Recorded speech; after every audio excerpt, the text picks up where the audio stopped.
bien montrer, c'est pour bien montrer le fait qu'il y a les dynamiques aujourd'hui dans l'économie circulaire qui est de passer du réemploi, il y a une image un peu low cost de la friperie du coin de quartier où on peut en débit, à une logique vraiment industrielle autour de la revalorisation des produits, avec des produits qui vont être aussi qualitatifs que des produits neufs.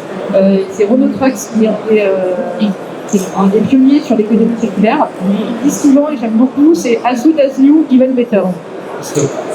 Donc voilà l'enjeu de cette conférence, c'est de montrer cette dynamique industrielle autour du réemploi des initiatives dans les factures. Donc aujourd'hui nous avons, j'espère que nous aurons 4 intervenants. Donc on a 2, ce qu'on appelle des natifs circulaires, c'est des entreprises qui se sont créées sur un modèle circulaire. Donc on a Anne-Sophie de Boxbike et Guido de Andy qui doit nous rejoindre. Et on a 2 entreprises que j'appelle en transition, donc c'est des entreprises qui se sont créées sur un modèle linéaire et qui intègrent l'économie circulaire petit à petit dans leur modèle.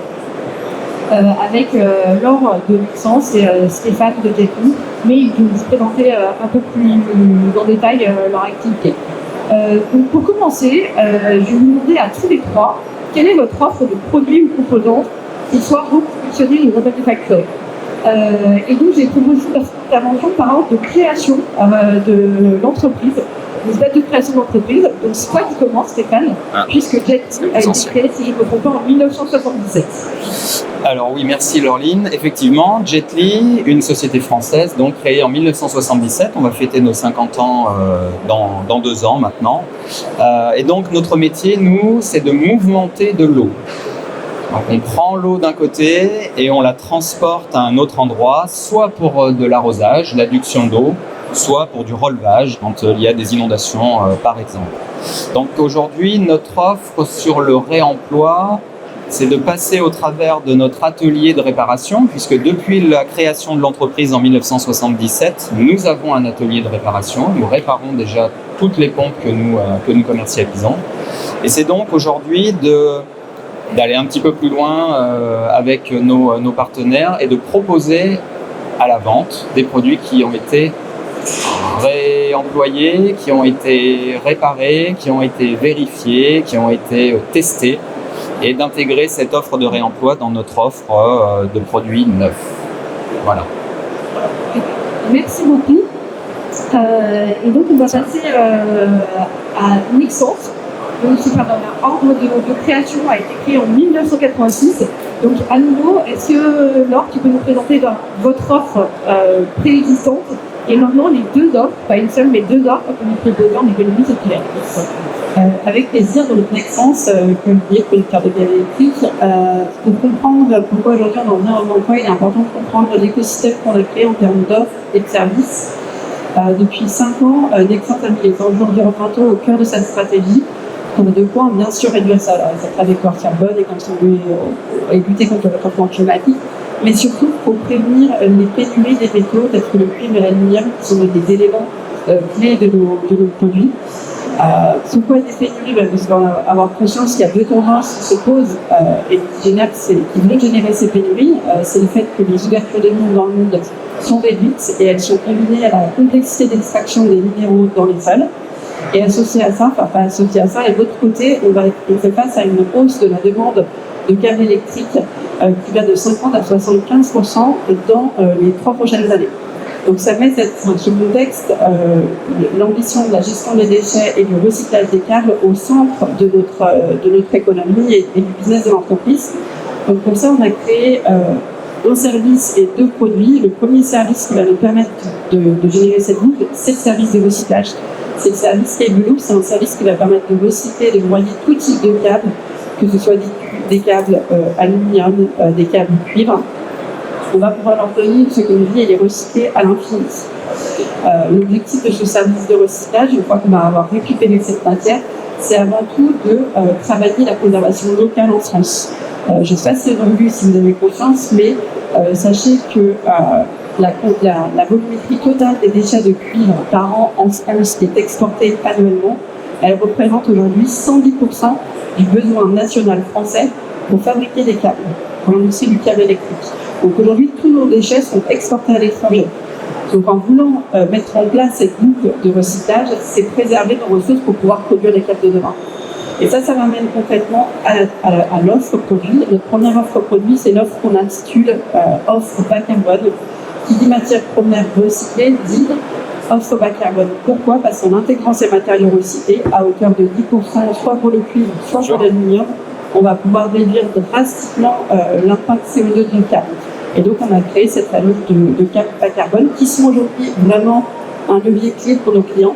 Parce qu'en plus de leur donner la data environnementale fondée sur nos analyses de cycle de vie, il faut vraiment maintenant réussir à augmenter les taux de recyclage pour faire baisser ce bilan carbone et pour contribuer à nos clients à leur propre réduction de trajectoire CO2. Et la dernière offre, c'est l'offre réemploi. Ce pourquoi on est là aujourd'hui, c'est vraiment finalement l'offre bas carbone la plus attractive. Pour certains, c'est l'offre zéro carbone. Pour comprendre notre challenge, il y a un élément qui est clé, c'est qu'il faut savoir qu'un câble, ça a une durée de vie de 30 ans. Sauf qu'aujourd'hui, dans certains cas, il va y avoir des démolitions, des rénovations, et où le câble il va avoir été utilisé seulement 5 à 10 ans. Dans ces conditions-là, quand il est en bon état, notre ambition, c'est de réussir à le contrôler de façon rigoureuse, robuste, et de certifier son état pour qu'il puisse avoir une seconde vie et être réutilisé dans un usage similaire ou différent. Ce type d'offre, ça permettrait quoi? Concrètement, une extension de la durée de vie, un gain de CO2, de préserver les ressources qui sont à risque et attention dans les prochaines années, et de nourrir l'économie circulaire pour la partie recyclage. Parce que tout ce qui sera pas conforme au réemploi basculera dans la voie recyclage et viendra nourrir notre appareil industriel. Donc voilà, c'est notre ambition. Aujourd'hui, les clients ne nous attendent pas. Le réemploi se fait par nature. On voit sur le Bon Coin des offres de seconde main de câbles qui fleurissent de partout. On a aussi des clients, des constructeurs installateurs qui créent leur propre boucle en interne. C'est-à-dire qu'ils vont récupérer sur des chantiers des câbles qui jugent préservés et ils vont les réemployer par eux-mêmes. Donc nous, notre ambition en tant que fabricant, c'est avant tout de cadrer le marché du réemploi. Parce que qui dit réemploi pour des câbles électriques dit des risques de santé, de feu, des éléments de conformité qui sont très importants. Et ce qu'on aimerait faire, c'est vraiment cadrer, pouvoir donner une guidance à qu'est-ce qui est employable et dans quelles conditions on puisse le faire. Merci beaucoup. Et c'est vrai que je trouve ça assez intéressant parce que votre Nexence a été accompagné dans le cadre d'un dispositif qui s'appelle le parcours pivot circulaire, qui est cofinancé par la DER et la métropole de Lyon. Et vous êtes 2 industriels sur les 9 à être dans le cuivre. Et je pense que c'est absolument par hasard que ce soit le cuivre qui fait partie des sujets prioritaires. Si on regarde les données, il apparaît à la fois qu'avec les sujets de transition du fossile vers l'électrique, on devrait augmenter notre consommation de cuivre d'au moins 50% dans les années à venir, sachant que jusqu'à présent, elle augmentait de 2-3% par an. Donc là, on va faire un gap majeur en termes d'augmenter la consommation. Et à l'inverse, si on veut respecter les accords de Paris, vu que les mines d'extraction du cuivre sont extrêmement consommatrices de gaz à effet de serre, comme c'est des mines, enfin tous les deux, c'est comme c'est des mines, il faudrait réduire notre consommation de cuivre de 60%. Donc là, on est vraiment dans un différentiel où il va falloir trouver des solutions pour continuer à utiliser cette matière.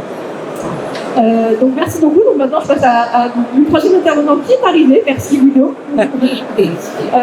Et donc en Rhône-Alpes, est-ce que tu peux nous présenter Andy? Alors Andy, vous êtes un acteur historique du réemploi. Je pense que vous êtes bien connu d'un certain nombre d'acteurs, en tout cas sur Polytech, que j'ai pas de très vivant public, sur le réemploi des électroménagers.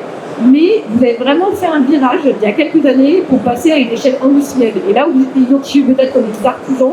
Maintenant, vous êtes dans l'industriel et je ne sais pas si tout le monde a ça en tête. Est-ce que tu peux nous en parler un peu plus? Oui. Ça marche? Ça marche. Oui, c'est bon. Non, c'est bon, c'est bon.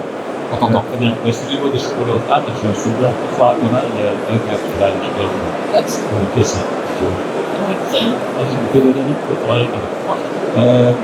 oui, Andy. Tu m'entends là? Oui, ok. Andy, effectivement, c'est un pionnier de l'économie circulaire. On faisait de l'économie circulaire. Oui. Du coup, dans la deuxième question, je propose que tu reviennes sur vraiment les 2 offres et comment elles sont complémentaires. Pas de souci. N'hésite pas. Des femmes en réparant des machines. Et des machines, des électroménagers, en l'occurrence, voilà. Effectivement, c'était initialement une activité très artisanale, une activité en fait dans un but essentiellement social. Et moi, j'ai rejoint Envie il y a maintenant 12 ans. Avant, je travaillais dans l'industrie aéronautique. Et le projet dès le départ, c'était d'industrialiser, faire changer d'échelle cette activité qui, comme on le voit aujourd'hui, est vraiment nécessaire. C'est-à-dire qu'en fait, les déchets qu'on arrive à éviter par le réemploi sont vraiment fondamentaux. Et une activité, comme on dit, est une vraie pépite qu'il s'agit de faire se développer et changer d'échelle. Là, en fait, on est dans une situation, aujourd'hui, en fait, environnementale, simplement pour vous donner quelques chiffres, on est 400 personnes, un peu moins de 20 millions de chiffres d'affaires. On emploie et on accompagne vers l'emploi plus de 300 personnes par an pour tout, et on permet d'économiser près de 3000 tonnes de CO2 par an. Voilà, lors de grandeur de ce qu'on fait. Maintenant, effectivement, ce dont on s'est rendu compte, en fait, c'est qu'on n'arriverait pas à changer le monde avec le réemploi d'appareils électroménagers. Parce que c'est notre cœur de métier, c'est ce qu'on est capable de faire très bien à notre échelle, on l'a industrialisé. On voulait faire x2, x3 sur cette activité, mais c'est un marché concurrentiel, c'est un marché compliqué. Aujourd'hui, en fait, on ne peut pas dire qu'on va rénover des appareils électroménagers et les vendre pas cher et être concurrentiel quand on a des produits faits en Chine qui coûtent à peu près la même chose et qui n'ont de marché. C'est compliqué. Du coup, les conditions de marché ne permettent pas en fait aujourd'hui que cette activité d'évoluer, donc on est forcé de se diversifier. Et effectivement, avec cette dimension industrielle, ces compétences et cette capacité à se réinventer, aujourd'hui on a développé des partenariats avec des professionnels, des industriels, des distributeurs, qui sont en fait la piste qu'on souhaite poursuivre et un peu le thème pour moi de cette table ronde, c'est-à-dire comment est-ce qu'on met les compétences qu'on a aujourd'hui à disposition d'industriels, de distributeurs, de professionnels en général, pour aider à basculer vers de l'économie circulaire. Et des exemples, on a travaillé avec la société Conti qui produit des aspirateurs, des machines, je ne connais pas bien les termes, des machines à vapeur, enfin des petits électroménagers. Et cette entreprise voulait effectivement, avait beaucoup de SAV, ne savait pas comment faire, en fait, perdait beaucoup d'argent à cause de ça. Et nous, en fait, dans nos ateliers, on a développé un process pour pouvoir gérer cette préparation, cette remise à nouveau et cette vente. On leur a permis de revendre et de revaloriser ces appareils. Un autre exemple, c'est avec la société ABB, qui a en fait avait un projet à beaucoup de bornes de recherche électrique, de véhicules électriques qui tombent en panne au bout de quelques années et qu'elle jette. Et en fait, avec quelques réparations et un peu de manutention, on arrive à le remettre dans le circuit. Il y a des enjeux électriques et effectivement de sécurité, mais on sait les gérer. Et donc aujourd'hui, on a un process en place avec cette société pour faire ça. Et de manière générale, aujourd'hui, en fait, on imagine qu'on a des compétences dans la réparation, le réemploi d'appareils électroménagers, de travailler éventuellement avec des industriels qui produisent des systèmes de climatisation, par exemple industriels, pour passer, en fait, aujourd'hui, lorsqu'on vend un appareil électroménager, on le vend à un prix de vente moyen, on va dire autour de 200 €. Voilà. Donc on fait beaucoup de travail sur un appareil pour le vendre à 200 €. Si on arrive à développer une activité où, en fait, l'appareil se vend 1 000 €, 10 000 €, 20 000 €, voire plus, parce qu'il y a des installations, mais là, tout de suite, ça devient économiquement plus facile, et pour ça, il faut travailler. Et nous, en fait, voilà, je reviendrai là-dessus tout à l'heure, on a en fait des solutions proposées en ce sens. Eh bien, merci beaucoup. Et c'est vrai que je trouve qu'elle est assez intéressante cette image parce qu'on voit à la fois le fait qu'aujourd'hui c'est rempli d'électroménagers les entrepôts d'Envie, mais votre enjeu, vous disiez, vous aviez investi pour passer de 10 000 à 30 000 appareils électroménagers. Finalement, sur l'électroménager, c'est pas là que ça va se faire, mais du coup, il y a des entrepôts avec à la fois la place, mais aussi l'expertise d'Envie qui sont disponibles pour travailler sur d'autres produits et vous allez vous diversifier. Du coup, je passe à la quatrième intervenante, le bébé de la table, puisque vous avez mis en 2014, alors c'est quand même un grand bébé, parce que maintenant vous avez 11 ans. Et donc, Anne-Sophie de DocuBike, est-ce que tu peux nous raconter, toi, quel est ton produit circulaire? Merci. Alors pour commencer, qui parmi vous a déjà testé un vélo à assistance électrique? Qui a adoré ça? Ok, c'est une grande partie.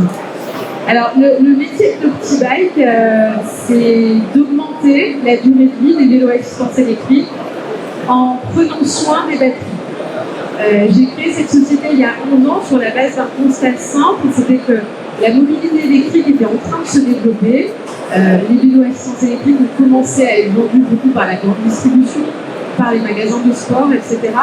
Et à ce moment-là, les acteurs de la distribution avaient une compétence plutôt mécanique, mais moins électrique-électronique.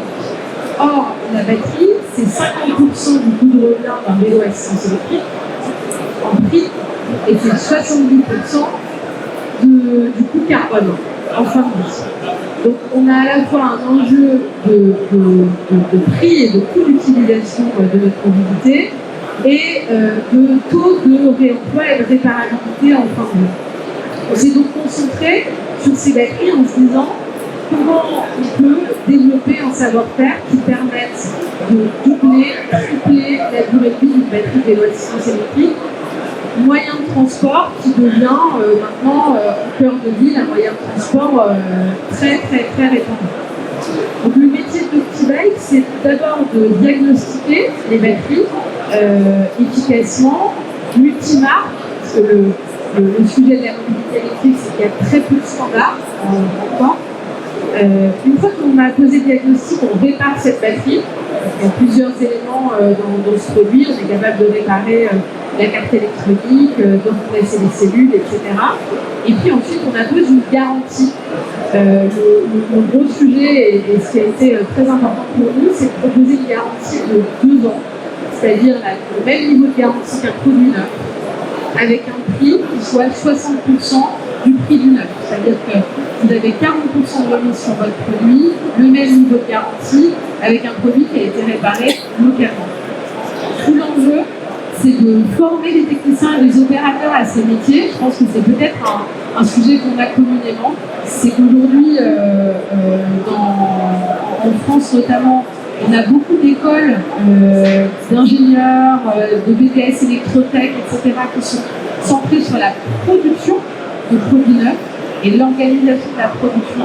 Et finalement, le reconditionnement, la remanufacture, le réemploi, ce sont parfois des compétences qui sont un petit peu différentes, ou en tout cas des process qui changent. Et donc, tout le sujet, ça a été de former des équipes qui, aujourd'hui, détiennent un savoir-faire sur la réparation de batteries. Merci beaucoup. Donc maintenant, je pense qu'on a bien compris quelles étaient nos 4 offres différentes. Et nous, sur le territoire de la métropole, on accompagne à peu près 400 entreprises qui ont développé des modèles circulaires, donc soit des natifs circulaires, soit des en transition. Et ce qui est intéressant, c'est qu'on a l'impression que l'herbe est toujours plus verte ailleurs. On va avoir ce qu'on appelle les natifs circulaires, donc ceux qui sont développés sur un modèle d'origine circulaire.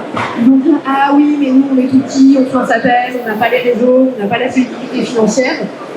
C'est les autres, les gros, qui disent déjà pour qui c'est plus facile la vie. » Ceux qu'on appelle les en transition, donc les entreprises qui sont créées il y a quelques temps sur un modèle linéaire, ils nous disent « Ah non, mais pour les natifs circulaires, c'est hyper facile de développer un modèle circulaire parce qu'ils ne vont pas cannibaliser leur propre marché, ils n'ont pas toute une entreprise à faire changer d'un modèle linéaire à un modèle circulaire, donc c'est compliqué. » Après, on va avoir les distributeurs, comme Jetly, qui vont dire « Ah oui, mais nous, on n'a pas la main sur le produit, c'est les fabricants qui peuvent vraiment agir sur la conception du produit, c'est là qu'il y a tout qui joue. » Et puis il y a les fabricants comme Nexence qui vont me dire « Ah oui, mais moi le problème c'est que je vois le produit, mais après j'ai pas le lien avec le client, donc j'ai pas accès au gisement, donc c'est ça ma difficulté. » Donc en fait, rassurez-vous, tout le monde a des difficultés, chacun les siennes.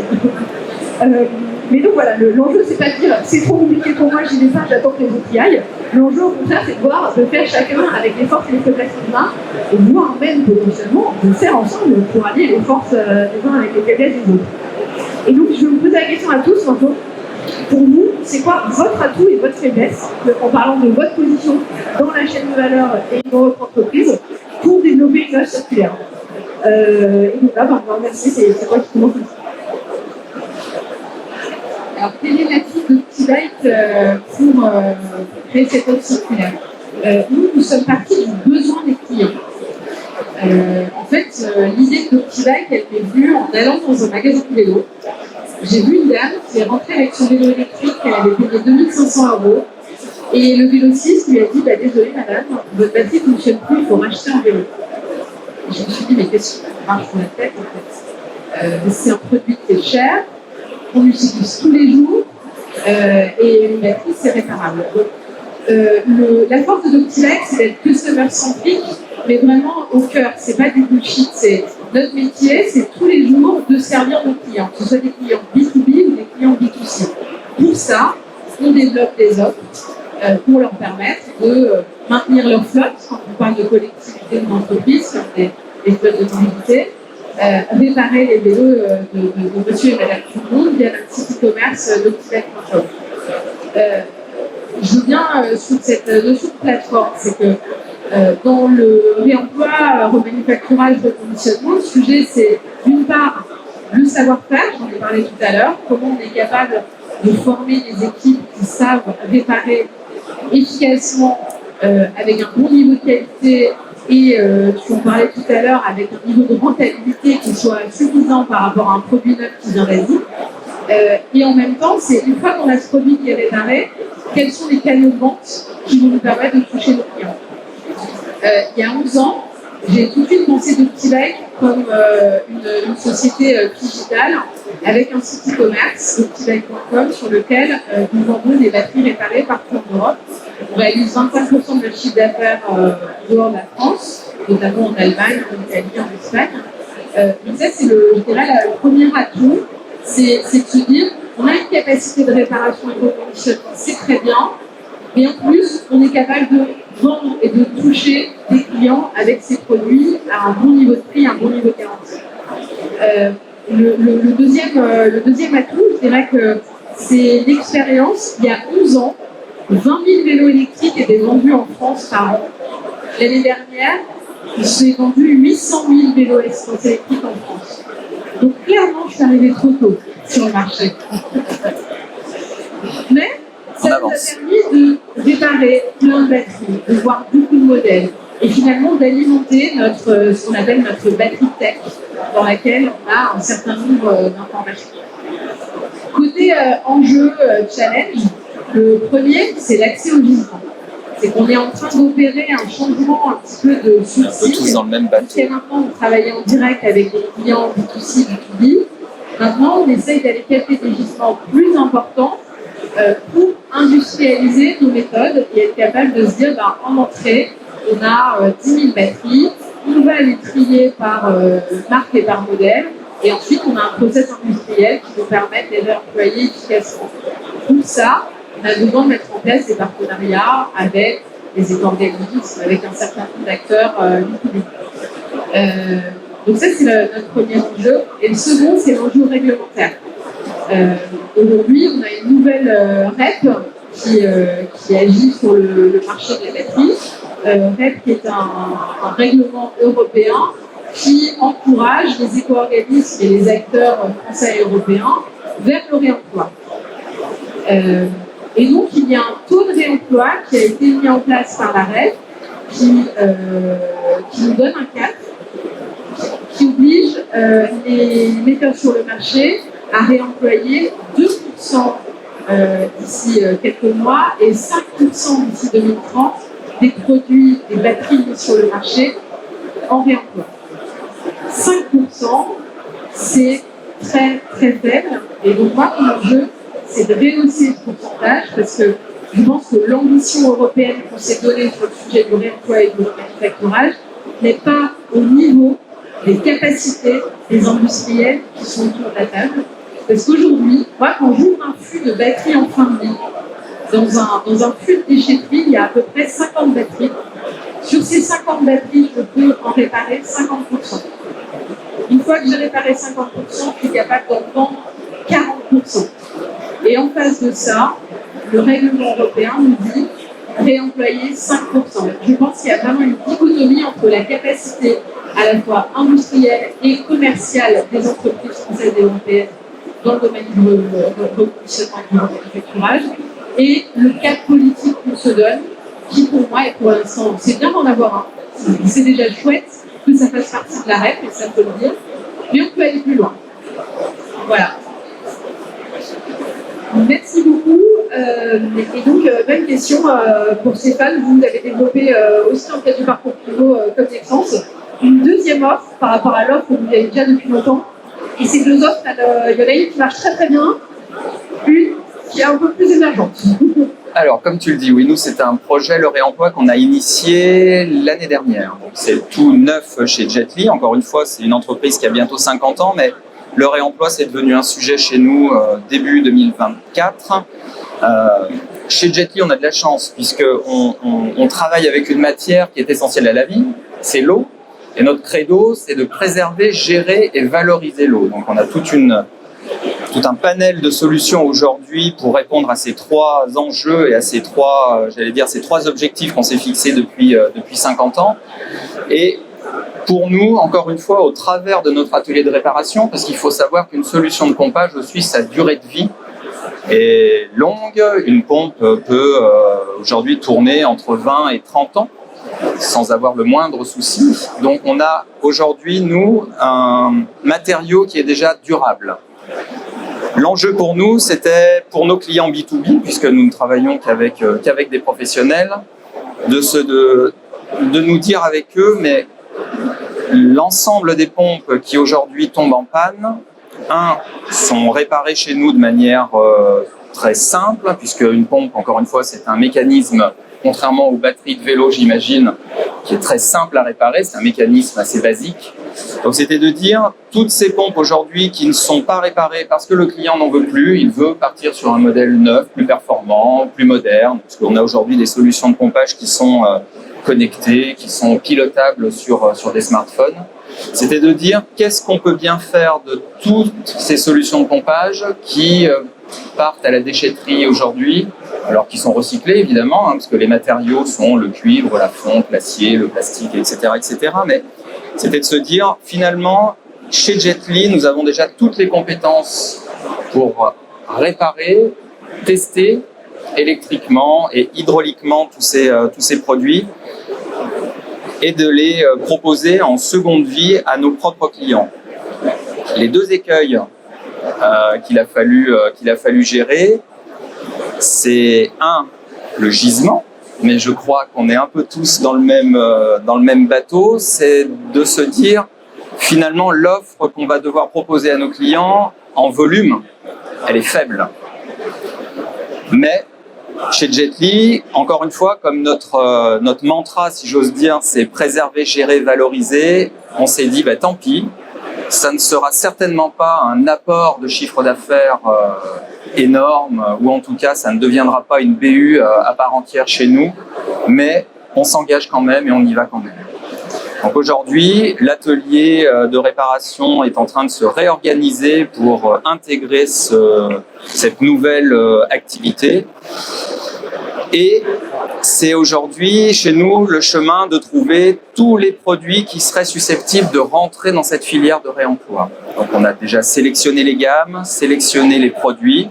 On élimine quelques produits chez nous qui sont en contact avec des matières soit dangereuses, soit très polluantes. Donc là, c'est un autre cycle de recyclage qui rentre en jeu. On ne remet pas ces produits en réemploi. Mais pour tous les produits standards, entre guillemets, là, on est parti sur le réemploi. Donc notre premier écueil, c'était le gisement. On l'a solutionné en se disant, écoutez, on s'engage quand même. Le deuxième, c'était de trouver des partenaires, puisque nos clients, encore une fois, sont des professionnels, qui allaient être d'accord pour vendre finalement deux offres. Une offre de produits neufs et une offre de produits de réemploi. Là aussi, on a eu de la chance juste avant l'été, puisque un de nos partenaires, un client de Jetly, nous a donné son accord et on s'engage avec lui dans les semaines qui viennent pour proposer dans ces linéaires deux offres, une offre de produits neufs et une offre complémentaire sur le réemploi. On a choisi aujourd'hui un seul partenaire parce qu'encore une fois, comme je le disais tout à l'heure, le volume n'est pas suffisant pour s'adresser à tous nos clients B2B. Voilà où nous en sommes et on espère les premières commercialisations d'ici la fin de l'année sur des produits, sur des solutions de pompage. Très bien, merci beaucoup. Cette question du fonctionnement par l'eau, c'est intéressant que vous fonctionnez par campagne. Et c'est un des premiers sujets, moi, quand je suis arrivée à la métropole de Lyon, on devait renouveler notre marché de téléphonie mobile. Et donc, on devait racheter, on est 9 000 agents, donc d'ici peu, on devait racheter 1500 téléphones portables. Et donc, l'enjeu, c'est bien, on ne pourra jamais racheter 1500 portables reconditionnés. Non, on ne pourra jamais racheter 1500 portables reconditionnés. Par contre, on peut en racheter 150 et on complétera avec du neuf. Ça va être l'enjeu aussi de faire coexister ces deux offres pendant un certain temps sur nos lignes.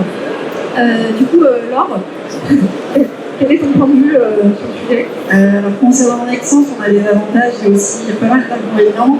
Sur la partie atout, je dirais que notre atout en tant que fabricant, c'est de réussir à cadrer les potentielles dérives du réemploi des câbles qui seraient non conformes et réutilisés au réemploi et qui pourraient nuire à toute la filière.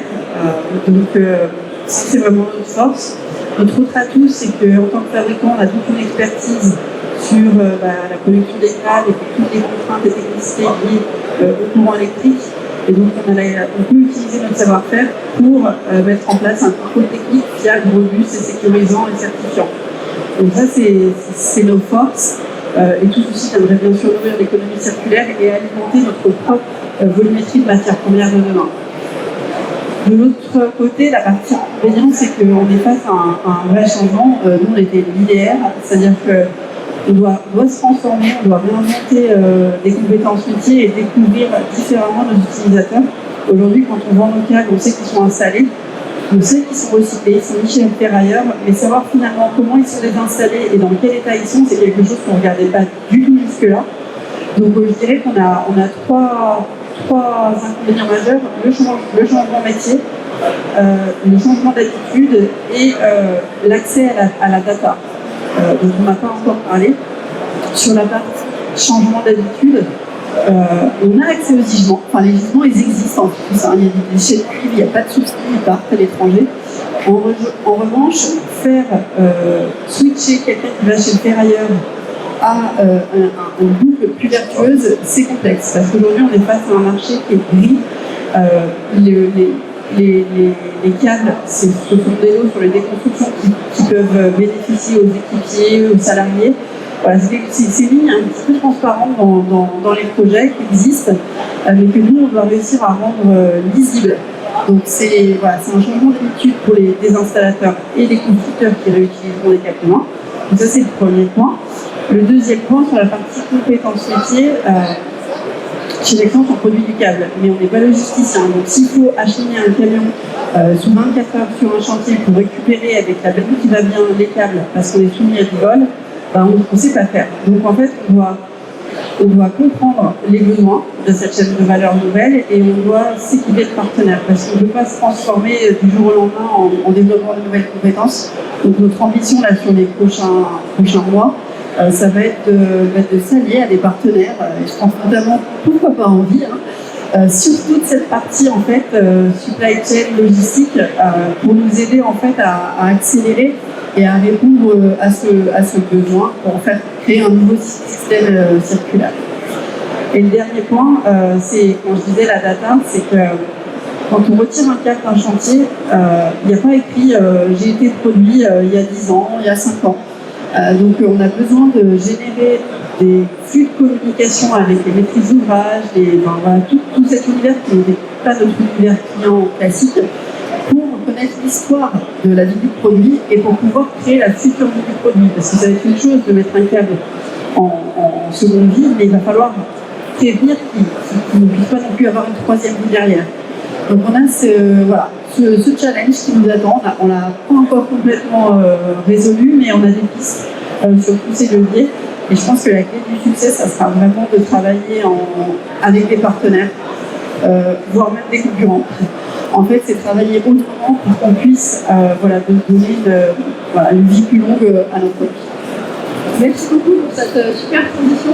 D'ailleurs, je voulais m'excuser pour mon PowerPoint, qui est vraiment PowerPoint des années 2000 avec des graphiques pas fous. Isabelle, ma collègue en charge du marketing, elle doit s'arracher les cheveux. Mais c'est vrai que je voulais illustrer les deux choses, à la fois le fait que il y a un enjeu de compétition, c'est-à-dire que souvent on parle de compétition dans l'économie circulaire.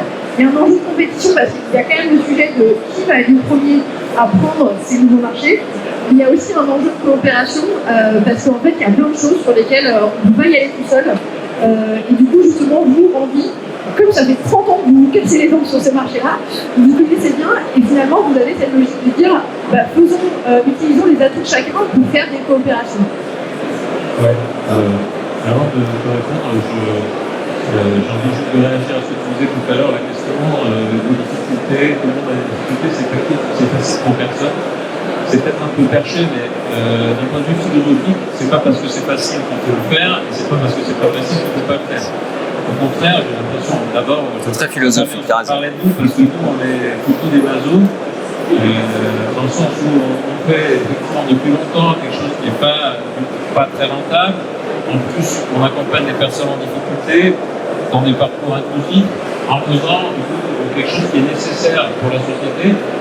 On pense nécessaire, voilà. Mais il faut qu'on switche un peu, ça parle aussi un peu du coup, je te réponds aussi par rapport à nos points forts. Moi, je vais commencer par nos points faibles.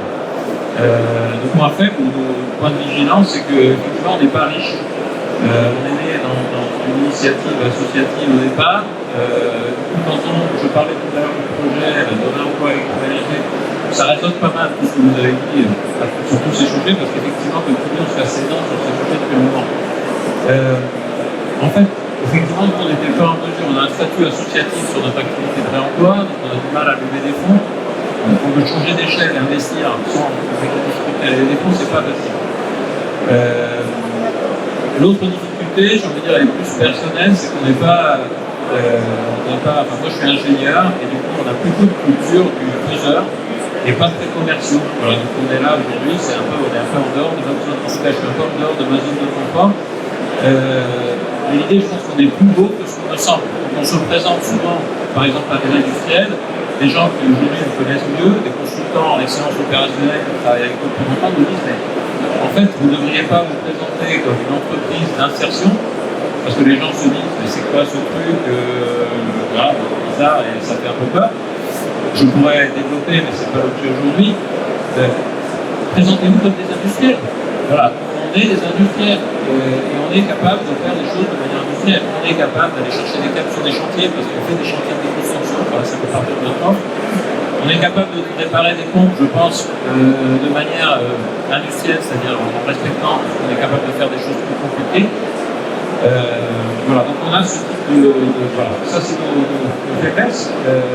Et notre force, c'est effectivement, je disais, là je te réponds, c'est que c'est sûr, on s'est rendu compte que pour arriver à notre but, il est indispensable de coopérer. On ne peut pas, je veux dire, il faut qu'on partage la valeur. Si on ne partage pas la valeur, ça ne marche pas avec d'autres. Si on veut se l'accaparer tout seul, ça ne marchera jamais. On peut trouver des solutions.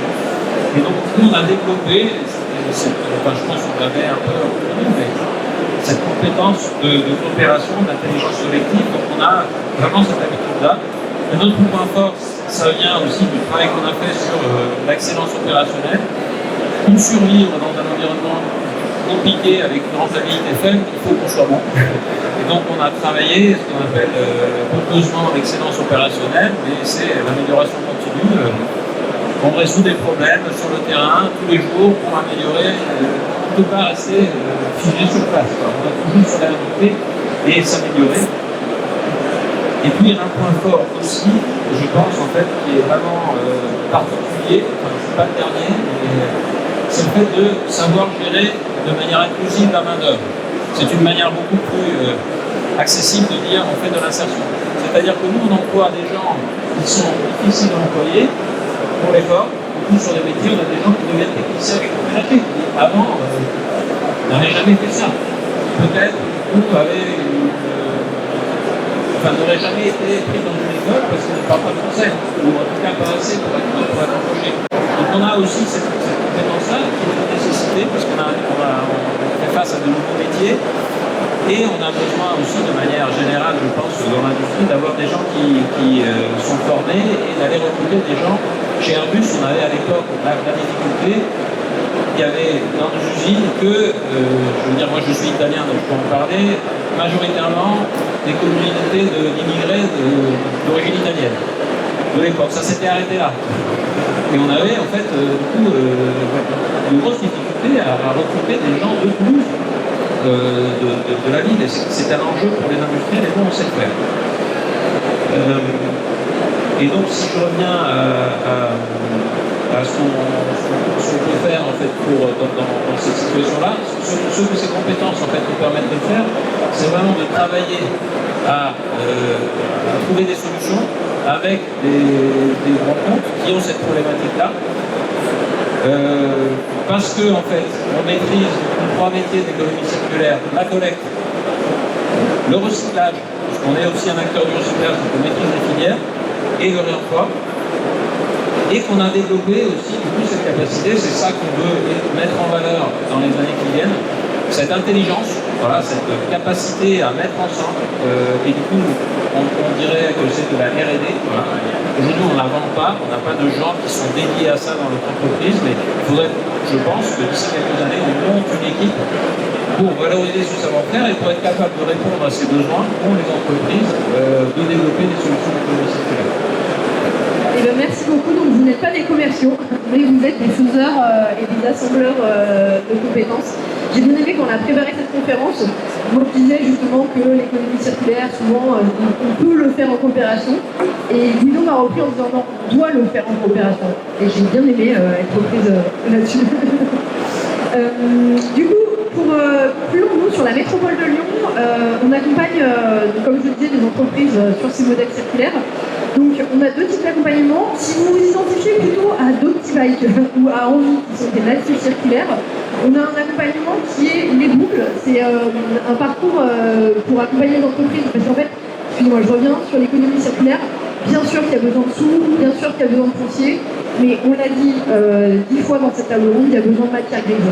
Et en fait, les accompagnements, c'est quand même un sujet clé d'être accompagné pendant, en général, c'est 9 mois à 1 an pour développer des modèles économiques autour du circulaire.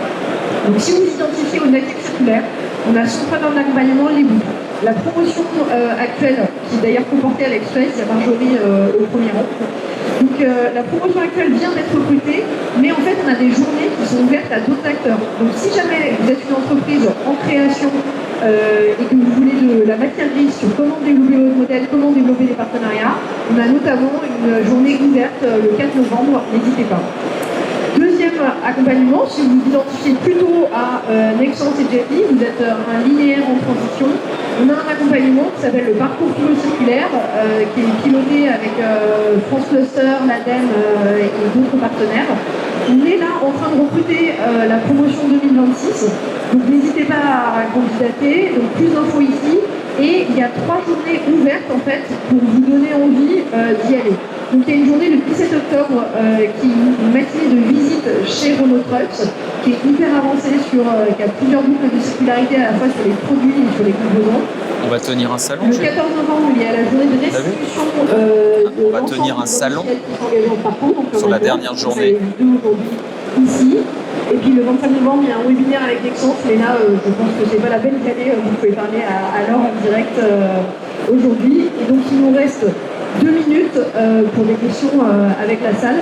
Et juste, je me permets, si jamais il y a des éco-organismes dans la salle, n'hésitez pas aussi à mobiliser les entreprises, que ce soit des startups ou des adhérents qui sont en transition sur ces parcours. On compte sur vous aussi, parce qu'on sait que les éco-organismes ont des sujets pour embarquer leurs membres vers le reconditionnement.